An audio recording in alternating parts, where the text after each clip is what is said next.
All right. Hi, everyone. Welcome. My name's Jennifer, and I want to thank everyone for joining us at Track 1's session. This is Living with a Life-Altering Condition, sponsored by Horizon Pharma. I'll be your host for today's session on understanding the emotional health of rare disease families. And as a reminder, this is being live streamed, so I'd like to welcome everyone that's watching this live. And you can also, on the mobile app, you can ask questions. We so often forget that when an individual has a rare disease, that more than just the patient are affected. The whole family has obstacles, challenges, and opportunities. Because of this, it is important to think of the emotional health and experience of not only the patient, but the family unit. To discuss this topic further, we have Danielle Poloni, LMFT at Westlake Village Counseling, Mosumi Bose, Scientific Advisory Board Committee Chair at Global Foundation for Paroxysmal Disorders and Assistant Professor at Montclair State University, and Steve Grossman, Co-Founder and Executive Director of ACDY5.org. Let's welcome them. Thank you.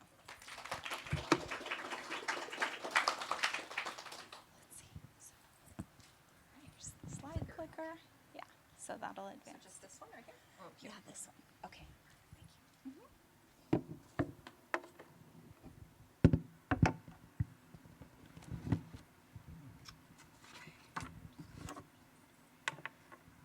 Okay. Hi, everyone. It's great to see you all here at this amazing Global Gene Summit. My name is Danielle Poloni, and I'm a marriage and family therapist in California. And I kind of moved into this field of counseling specifically to help people who have chronic illness and rare disease. If for some reason you can't hear me and I'm holding the mic too far away, just let me know. So aside from being a therapist who works with people who have chronic illness, rare diseases, as well as caregivers, I also am a chronic illness patient. I have a rare medical condition, and I've had that for the past 10 years. So today what I'm going to share with you is a little bit of what I've learned professionally as a therapist, but also what I've learned personally as a patient. And also because this is about the emotional health of families and caregivers, my parents were my caregivers. So it was a very important role that they took on when I needed their support. And so I will also incorporate that in this presentation. Okay. So aside from being a therapist and a patient, I'm also just a regular person. I love animals. I love photography. I enjoy nature. And I think it's kind of important to mention these things to make us kind of relatable and human. And we're not just our conditions. We're not just our professions. There are other aspects of who we are.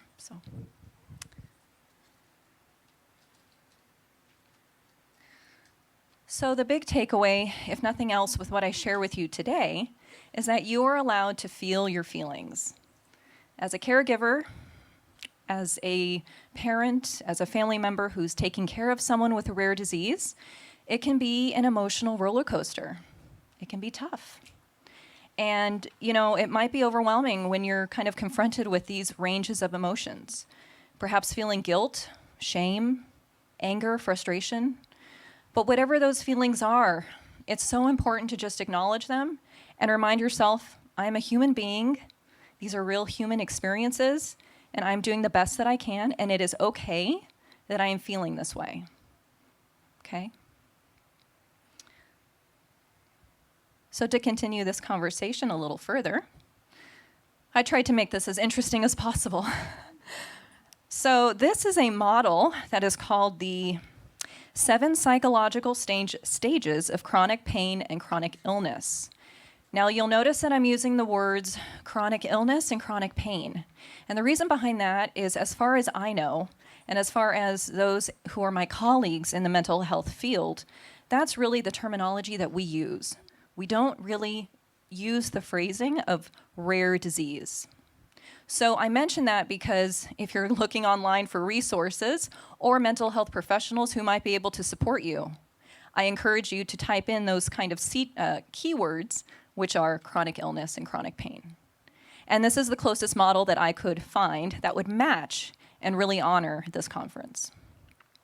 So these are the 7 stages They start with denial. You move into pleading, bargaining, and desperation. Then you have anger, anxiety and depression, loss of self and confusion, and then reevaluation of life, roles and goals, and finally, acceptance. So this happens to be the way the model is organized, but everyone is individual in how they go through these stages. You might start at denial and then jump over to anxiety and depression. It's a very individualized process, but the two that I wanted to highlight the most is reevaluation of life, roles, and goals, because as a caregiver and as a family member to someone with a rare disease, your life oftentimes kind of alters and changes. Your roles and responsibilities probably become a little bit more intense. And so that can then prompt you to take a step back and reevaluate and look at how life has evolved, how your role in the family and your responsibilities have changed and shifted. And also, how do you navigate that alongside your own goals of what you had envisioned for your family and for yourself as an individual? And the final stage here is acceptance. I like to define acceptance more as acknowledging. Acknowledgement of your rare disease family member, acknowledgement of where you are in the process of being a family member and a caregiver, and acknowledging where you are as a family in this process. So it's meeting yourself where you're at and honoring your loved one with a rare disease with where they are at. And I know this phrase has been used throughout the conference thus far, and it's called your new normal. So acknowledging your new normal and setting realistic expectations of what you as an individual, as a caregiver, can do for yourself, for your own well-being, while also being there for your loved one.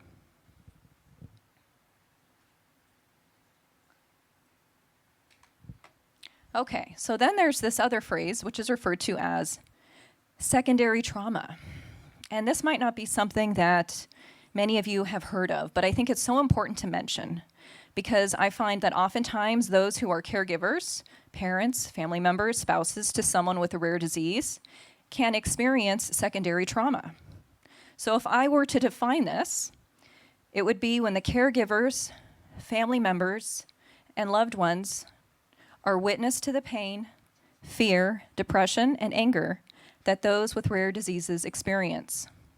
So what do I mean by this? Well, taking your loved one to a doctor's appointment, or being witness to seeing them recover from a medical procedure, or literally the day in and out of what it is to take care of that loved one who needs your support. And over time, these experiences can accumulate and lead to secondary trauma.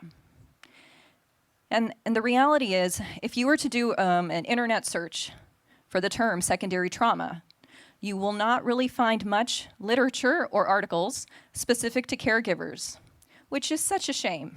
It really is, because it's so relevant.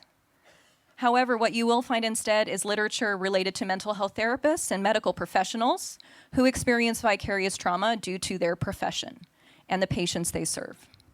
So because of that, I wrote an article about it. And what I did is I included it in the appendix. So at the end of these slides, which you all should have, I have links to resources, including the article that I just mentioned. So some of the signs of secondary trauma, if you suspect you or someone you know might have that, is emotional distress, change in appetite, strained relationships, physical aches and pains, sadness and depression. And this is by no means a comprehensive list, it's just a general overview.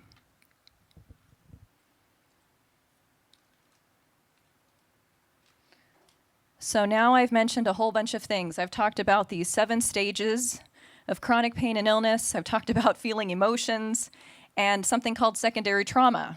It's kind of a lot in 10 minutes. But have no fear. This is where I provide you with some applicable things and approaches that you can use to support yourself and your family and in turn your loved ones. So of course, being that I'm a mental health therapist, I have to put counseling as the first one, right? So if it's something you feel that you would benefit from, there are different types of counseling.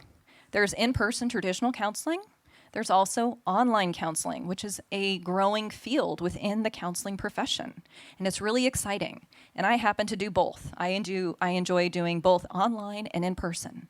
And what I find is that online can often be a wonderful complement to someone who has a rare disease, to a caregiver or family members who are impacted. So that is an alternative. And it might help present less of a barrier if you or someone you know really wants to start counseling. And again, like I mentioned a moment ago, I have these references and more information about online counseling and these other sections in the appendix as well. So I listed just a handful of the different types of therapists who could possibly be of service to you if this is a path you choose. There are psychologists, social workers, marriage and family therapists, which is my license type, and also, what's the last one? Psychologist? I'm not sure if I mentioned that one. Licensed professional counselor. So really it comes down to doing a little bit of research on your own, looking at who is in your community, who you might be able to work with, and also then doing a little investigative work. Do they have experience working with rare disease families? And specifically, like I mentioned a moment ago, chronic illness is that key phrase you want to look at. Chronic pain, medical illness. So if they have training and experience, then they might be a good match for what it is you're looking for. And then there's self-care, which maybe I'm sure everyone has heard about. And self-care is literally taking part and doing things for yourself that make you feel good and calm and connected. Because self-care is so important, and your self-care as the caregiver and as a family member is just as important as the needs of everyone else. And when you implement your own self-care, you're helping combat that phrase called burnout and also secondary trauma. If you're not able to take care of your own emotional needs, you will feel energetically depleted, physically exhausted, and you won't be able to be fully present and connected and support fully that rare disease patient who really needs your support. Because chronic illness, rare diseases, is a bit of a process and a journey. There's no finite timeline as to when this event begins and ends, and so it's all about just pacing yourself, and self-care is a great way to do that. So what could some aspects of self-care be? It could be journaling, going for a walk, being in nature, talking to a friend for coffee. It doesn't have to be anything magical or time-consuming. Adding a little bit of it into your routine on a weekly basis can make a big difference. And then finally, there's the support network. Now, support network and self-care are kind of similar. So what do I mean by support network? Who are the people in your life who are already there for you? Who's your tribe? Who are your core people that you can go to for support, whether it's emotional support or just going out for fun? And let's build upon that support network. Who are your personal medical care providers? And what about the doctors and medical staff of your loved one who has a rare disease? You can easily connect and reach out to these medical professionals to see if they have resources that might be available to you. Maybe they know of a mental health therapist who already works with this population of rare disease patients. Perhaps they can connect you with a nonprofit, a caregiver support network of some kind that you can, again, add to your existing support network. And so the more you're able to do that, the more you're able to reap the rewards and the benefits and find how it really helps you and has a positive domino effect for your whole family. And they can be practical things like getting the chores done, right? It doesn't have to be anything glamorous with the support network. Household chores, running errands. Maybe a friend can come by for a few hours so you can go leave the house and catch up on some things you need to get done. It's those little things that really can add up and help. So before I conclude, again, the key takeaways I'd love for you to just remember from what I shared today is that it is okay to feel how you feel. You are a human being going through real life human experiences, and it's all okay. It's all good, and it's just a matter of how are you going to manage those feelings and emotions and seeking out support as you like. So you can go work with a counselor if you want, or join a support group. Build upon your existing self-care, doing things that make you feel good and calm and connected.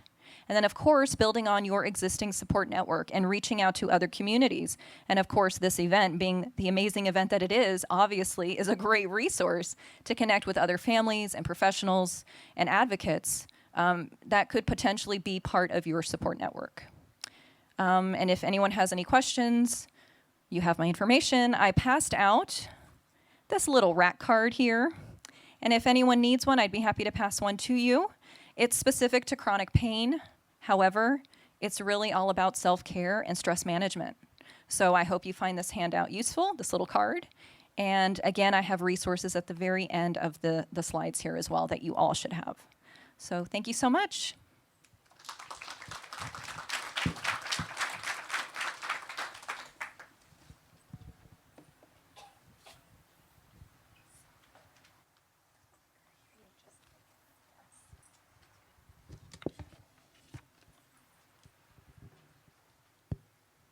Hi, everyone.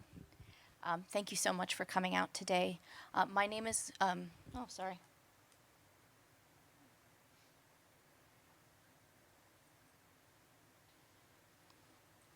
my name is Mosumi Bose,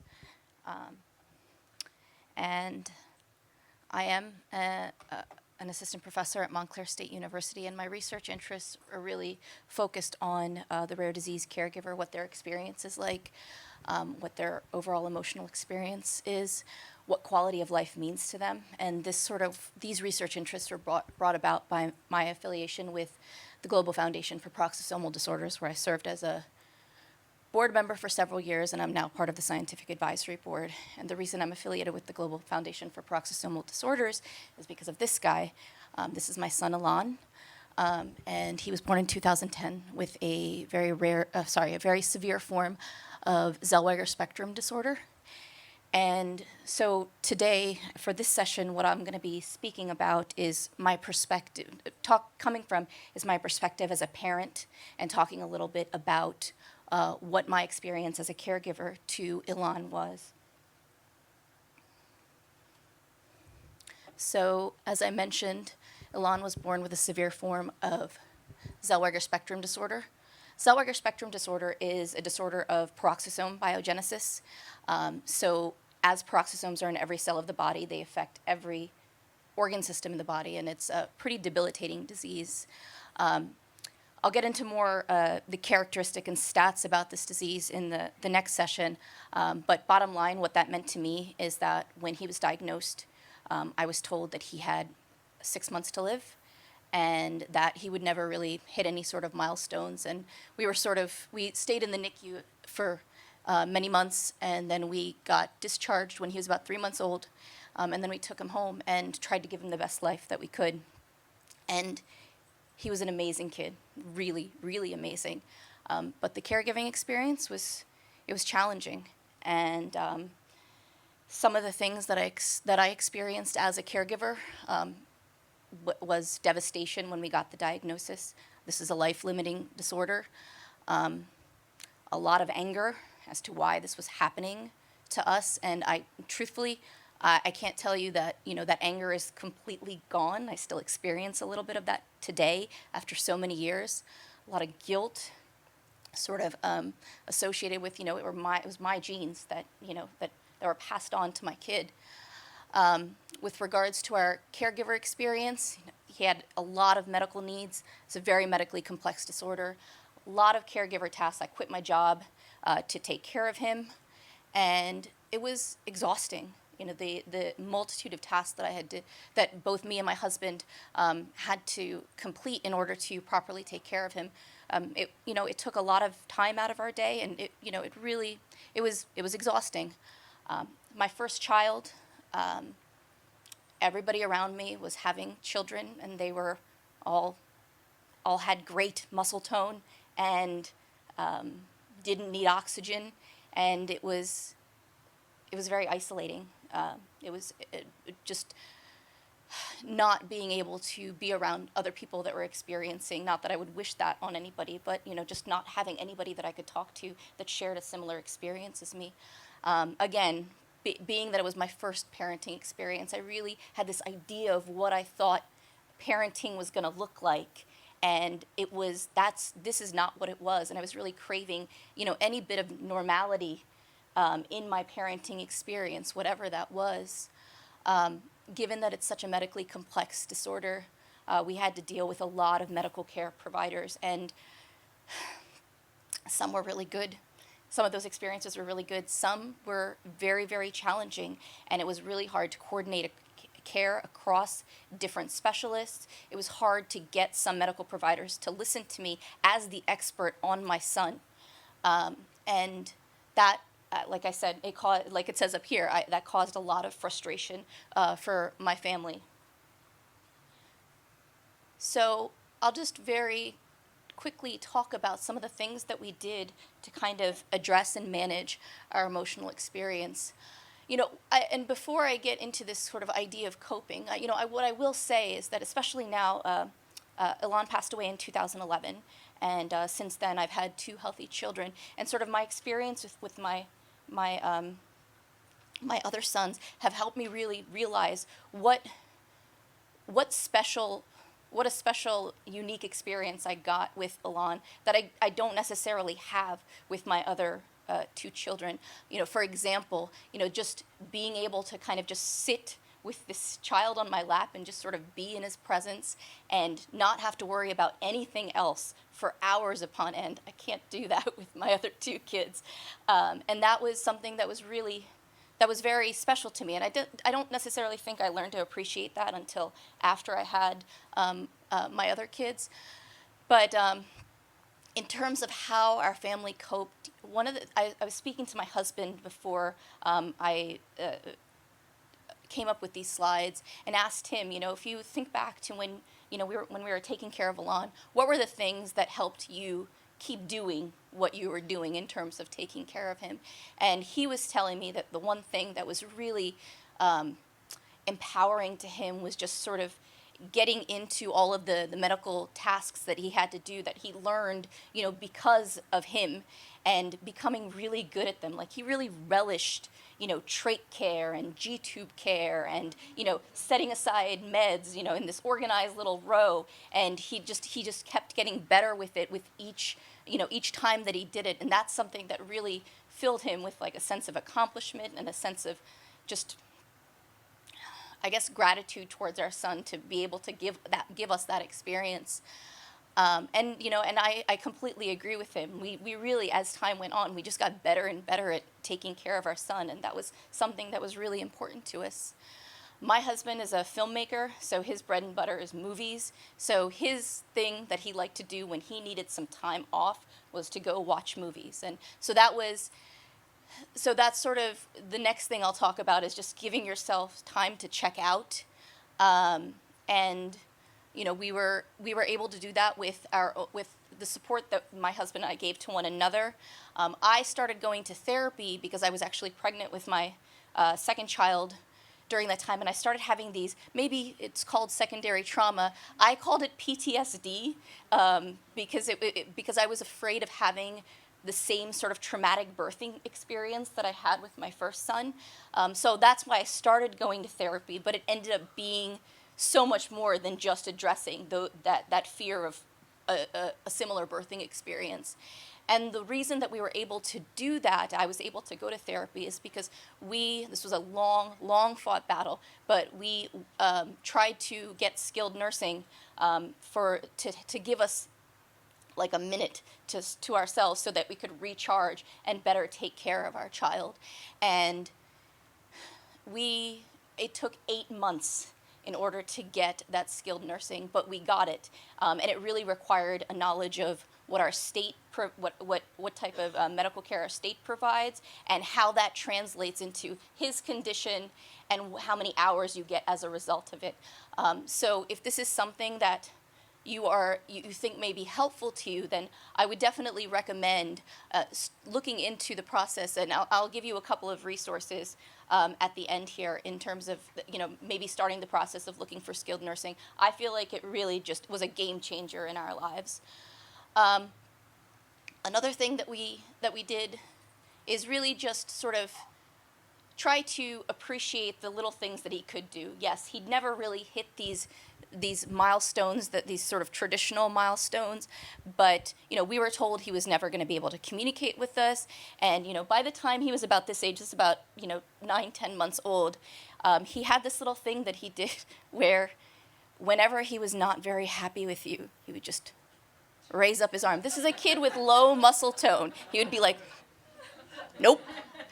And it was just tremendous. Like, it's too bad that he was telling you that he was cross with you, but it was just awesome to see him just be able to communicate in this way when we were told that he was not going to be able to communicate with us. So celebrate, and I guess this is this kind of new normal. This was our new normal, is our kid learning how to communicate with us in the way that he could, and that was amazing. And then, I was never a very confrontational person. I wouldn't necessarily call it confrontational, but, Elan really gave me a voice so that when I felt like the care that was recommended for him didn't necessarily suit his needs or our family's needs, I became very vocal in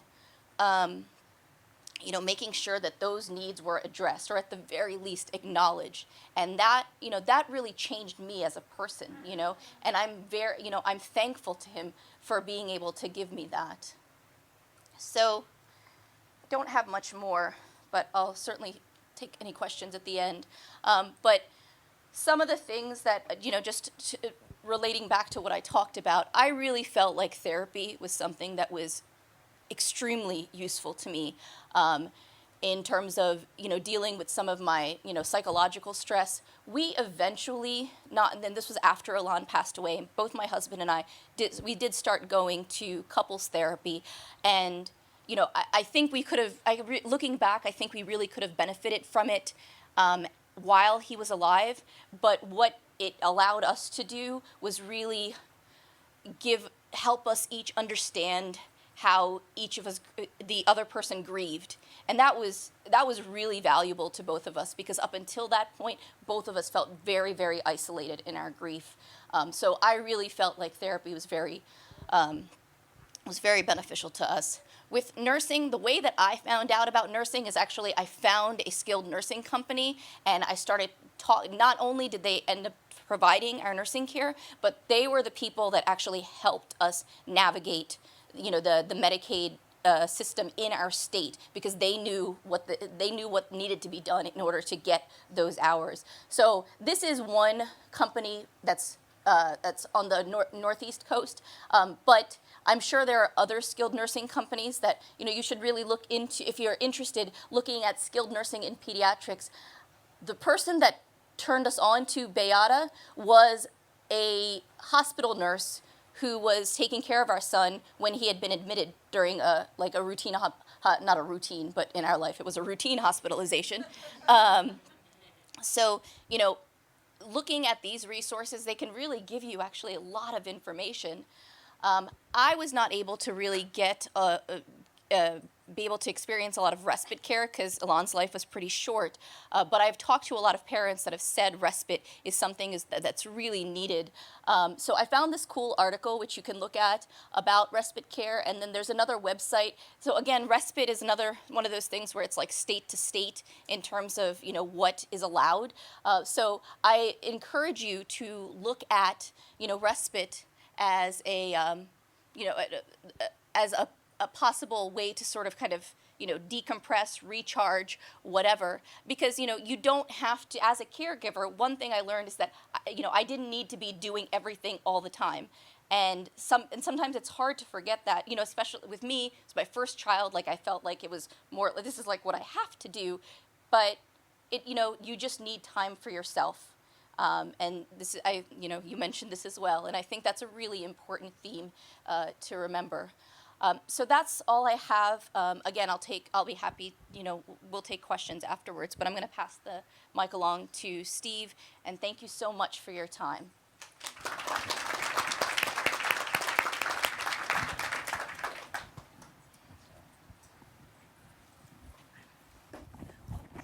Well, okay, great. Yep, I got this. All right. Not the swiftest walker to stand. All right. Can you hear me okay? Let me just run this up. There we go. Okay. How many folks here are first-time Global Genes attendees? Wow. Okay. How many people here have had a family member or themselves diagnosed in the past 2 years with a rare disease? Okay, great. Okay. So my name's Steve Grossman. I am the stand-in for my wife, Gay, who had to go to a meeting with some researchers. And let me just fix this so I can... All right. So I'm the founder of ADCY5.org. ADCY5-induced dyskinesia has symptoms that are similar to cerebral palsy, epilepsy, and mitochondrial disease.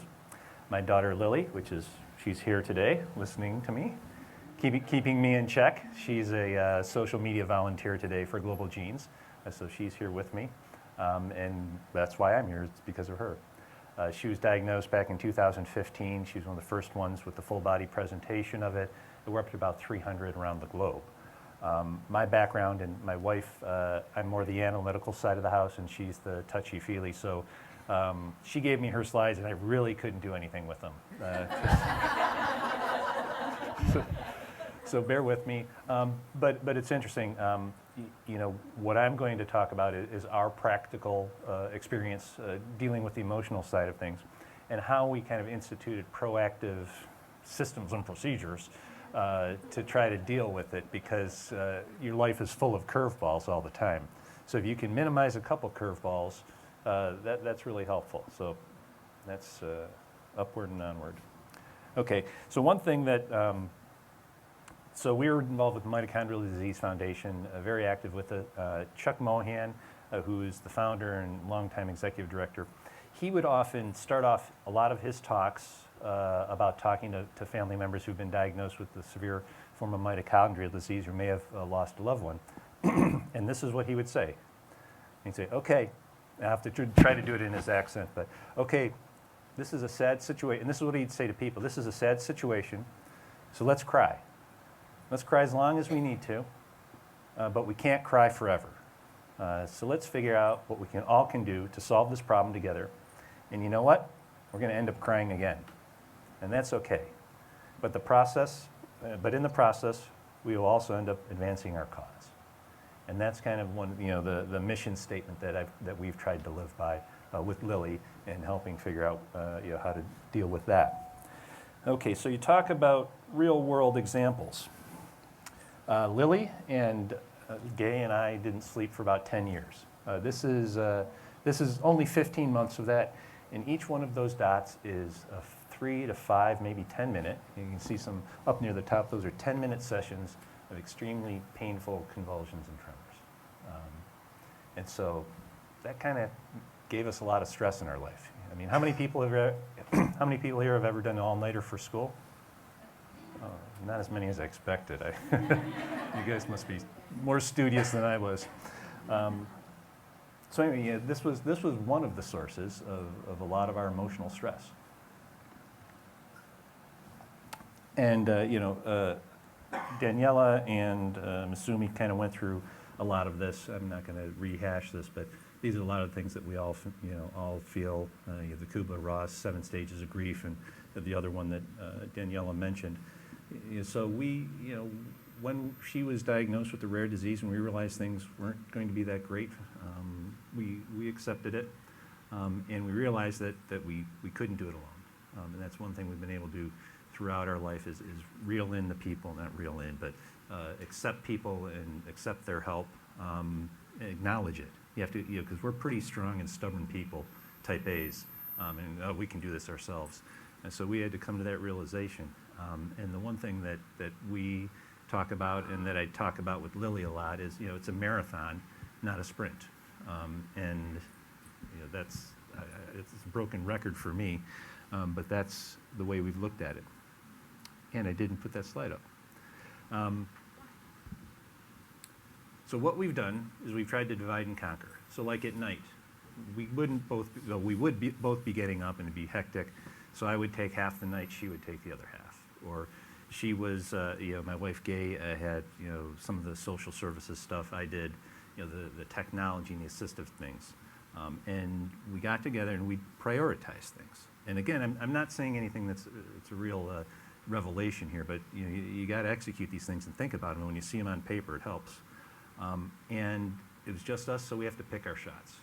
You think you can do everything, and you come here, and one of the things I'd say to the new people is, you come here and you're like, holy cow, I'm not doing anything. Oh my God, I am not worthy. At least that's what we felt. And you are worthy, but you have to, what you can do here is learn from everyone else how to pick your shots, how to divide and conquer, how to be proactive, how not to be reactive. And as Rachel mentioned this morning in her talk, and this is something I didn't realize, and I actually added these two this morning, you need to speak positively.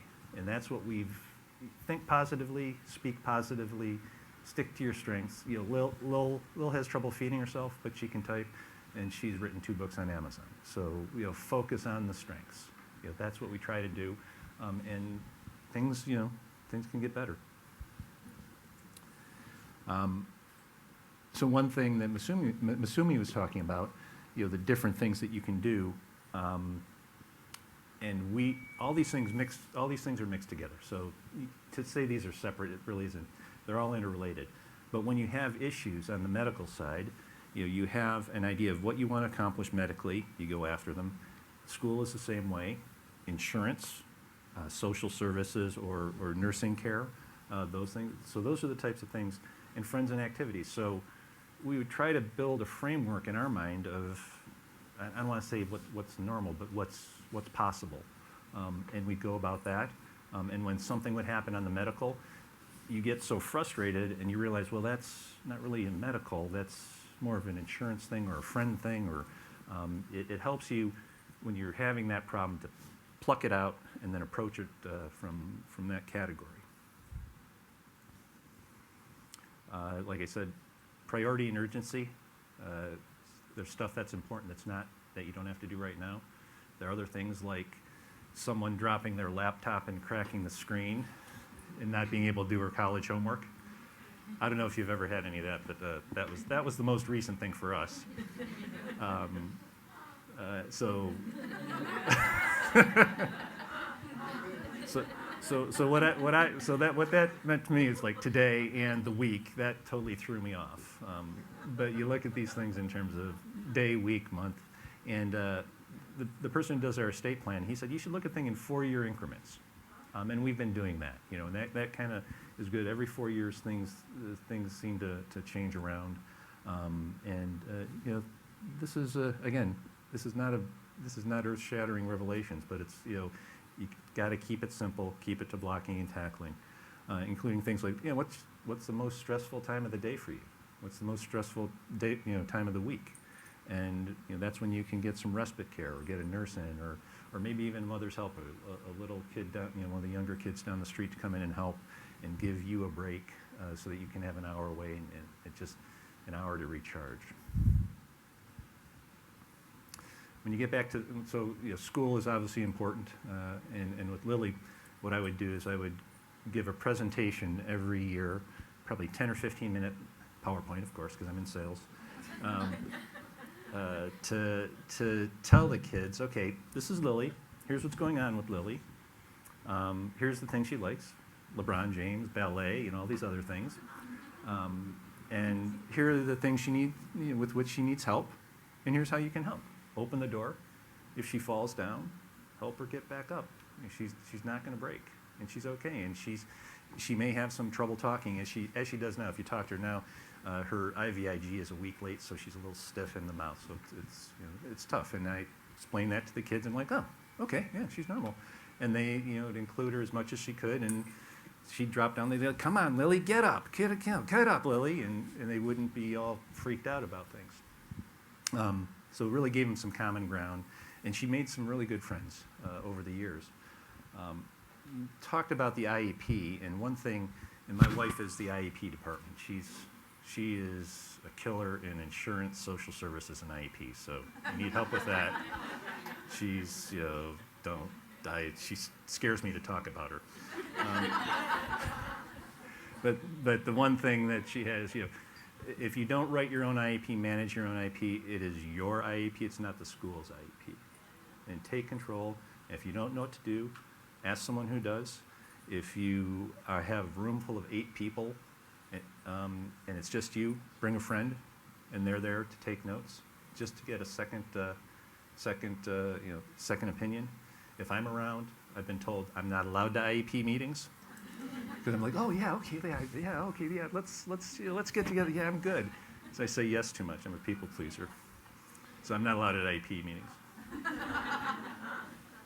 Okay.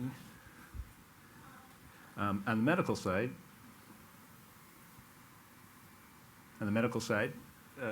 we have been extremely anal in keeping Lily's medical records throughout the years, and that's one of the reasons she was admitted into the idiom study of theraptopal to have her sequenced and eventually diagnosed. And again, it really hits the fan in medical situations. So the more that you have that organized so that you can go into the hospital, or you say, no interns in here because she needs to sleep, she hasn't been sleeping all night, we will hold court once a day, and you can have as many people in, we'll answer questions, but the rest of the time we are paying this hospital bill and we are going to sleep. And that was typical for us. Another thing that my wife has tried to do is bundle appointments because it's really stressful on her. I'm the assistive technology department, so I've come up with lots of software and computer things that have helped her because she can't write with her hand, and there are other things that she needs help with.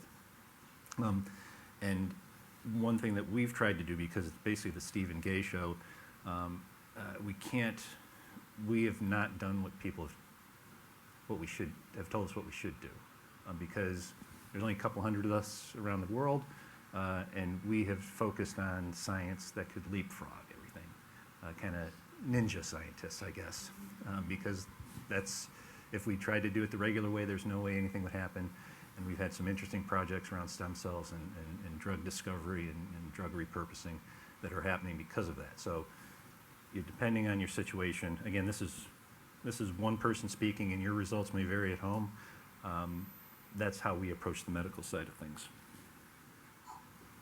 And I think it was mentioned earlier, plan time for yourself, for your marriage. We used to have date night. We used to have respite care come in for a few hours every night, or not every night, every week. It was scheduled, and that was an important part of it. We don't have other children, but we do have rare disease friends who have other kids, and that's kind of obvious. Take them out.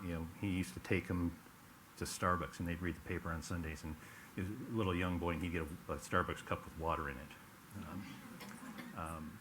And on the healthcare side,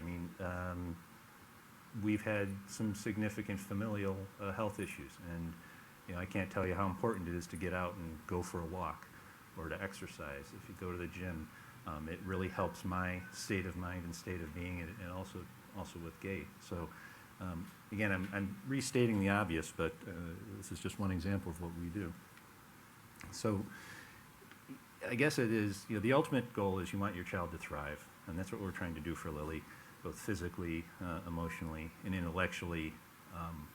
And when we were going to see colleges, we went to the guy in charge of disability services at Berkeley, and this was something that really struck me.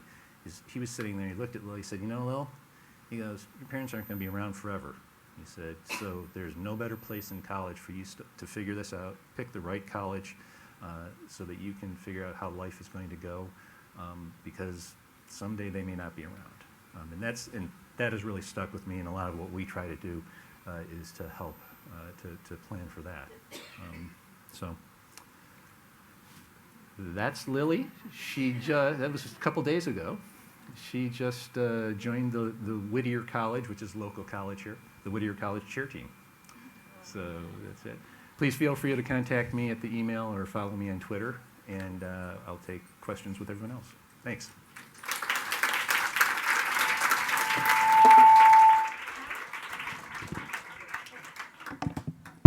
I just want to thank Steve Mosumi and Daniela. and open it up for questions. Does anyone in the audience have any questions? We got one on the mobile app about feeling isolated and lonely in the rare disease community, which is very common, and just asking how you and your family cope with these feelings of isolation. So something I didn't mention here in my slides, but one of the things that really helped us was the looking at finding a patient advocacy group that was targeted at our disease. The Global Foundation for Peroxisomal Disorders is our organization, and that was really my first time. I remember I didn't go to my first conference until after my son had passed away, and it was a tremendous experience. I was about to walk into the room, and then I was like, I've never seen another child that's had this disease except for my son, and I was like, I don't know if I can deal with this, but that was really life-changing for me in terms of being able to connect with other people that were, and that was sort of the first step, but really just looking at global genes and the sort of broad, rare disease patient and family community, that has provided me with a lot of just less feelings of isolation, knowing that I know other people that, not necessarily that they've gone through what I have gone through, but they do understand what my experience is, and to some extent they can, empathize and sympathize with my experience. So that was the patient advocacy groups was a big game changer for me.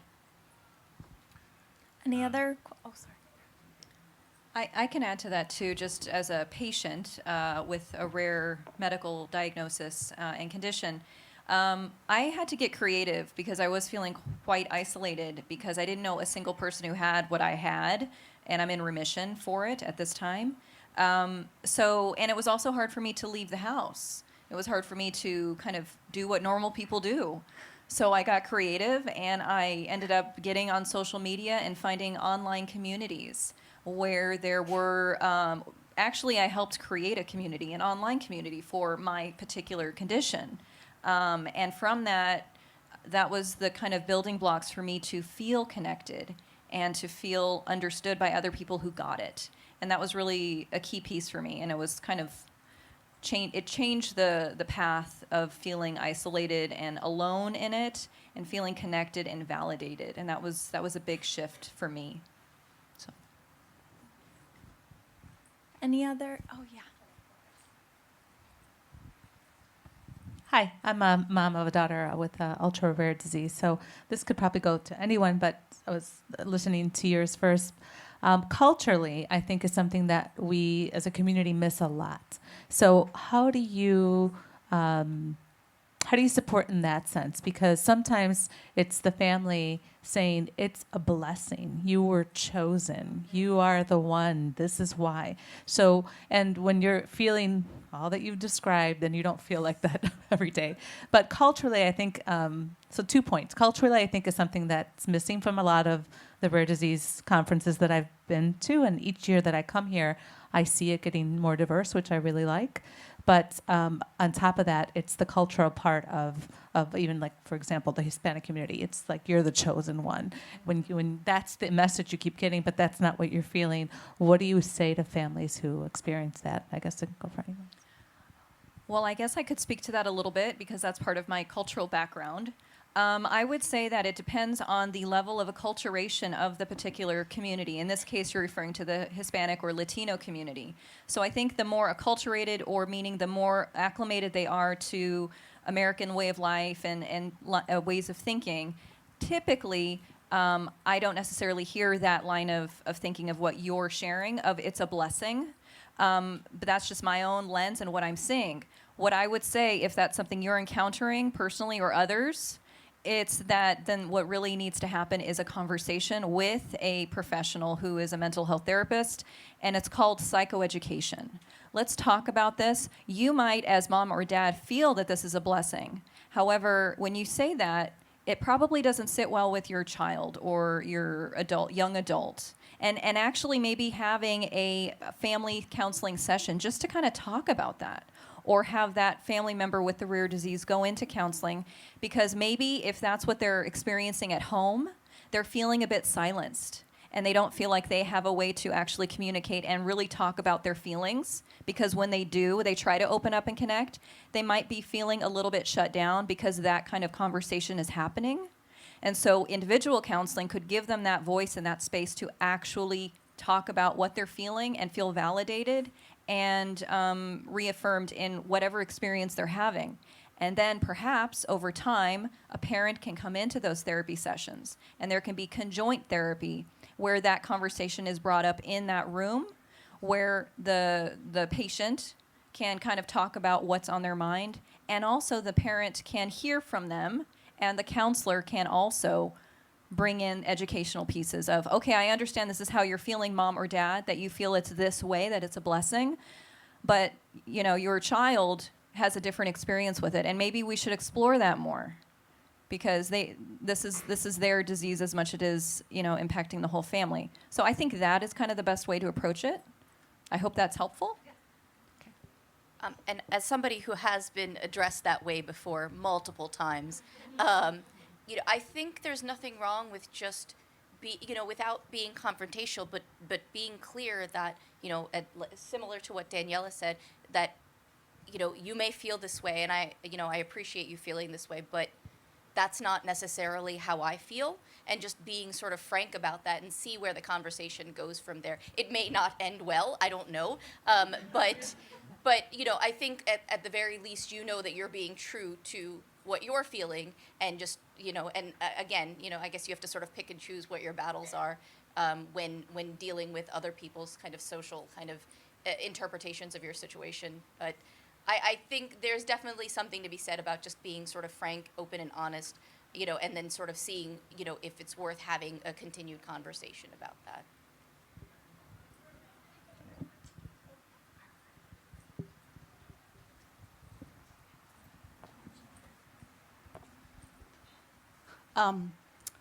I have a daughter with 4 rare conditions, but no diagnosed underlying condition. Then I have a son with hemophilia, which is also considered rare. And I also run the Hemophilia Foundation. But I have a question that I struggle with. So I think it's a nice way that friends like to try to empathize with you, but I kind of, especially lately, have been like very curt and mean in response. And the question is, it's always like, oh, how's your daughter doing? And I'll be like, oh, this week her neutrophils are tanking, and and it's always this kind of empathetic, oh, I know how you feel because my child had eczema, and you're like, it's incredible. It's just an incredible test to not lash back and say, are you out of your mind? Oh, my daughter had an ulcer too, so that GI bleed, yeah, it's bad. I don't know how to respond to that anymore, and I'm kind of losing friends. But, on the other hand, it's like they can't even remotely relate to the life that I'm living. So if you have any If you guys don't mind. recommendation Okay, so on how to respond to that. People mean well. yeah, it's really funny you say that, because I did a video interview this morning with Horizon Pharma, and that came up in the conversation. And so I think what it speaks to is the friends and family who are having that kind of dialogue with you of like kind of comparing. I think it's coming from a place that they just don't know what to do with that. Let's compare it. If someone had, let's say, an emergency surgery because their appendix was going to burst, it's like there's a set timeline. They're unwell, they go in and have surgery, and then they get better, and they're on the recovery, right? So it's not time intensive. But someone with a rare disease or a chronic illness, there's no timeline. It goes on and on. And I've had the same experience myself. My uncle means well, and then this was years ago, and he says, oh, have you tried probiotics? Or have you done it? And I'm like, oh, if it was really that easy, would we be having this conversation, right? So I think it's their level of discomfort because they don't know how to handle it. They don't know how to engage and support you. And so in turn, they're trying to problem solve because I think that's in our nature and that's what we try to do. However, if you're kind of running into that, you can say, listen, I know you mean well, and I know you're trying to like support me, but perhaps you can just listen. Sometimes I just need someone to listen and say, hey, I'm really sorry your daughter or son is having a flare-up of their symptoms. That sounds terrible. Is there anything I can do to help you? I'm here for you if you need anything. If you need me to go buy some groceries, go pick up a medication at the pharmacy, whatever. That would be an ideal response. And so sometimes it's hard for us to really put that expectation on them because maybe this is a unique scenario for them as your friend, right?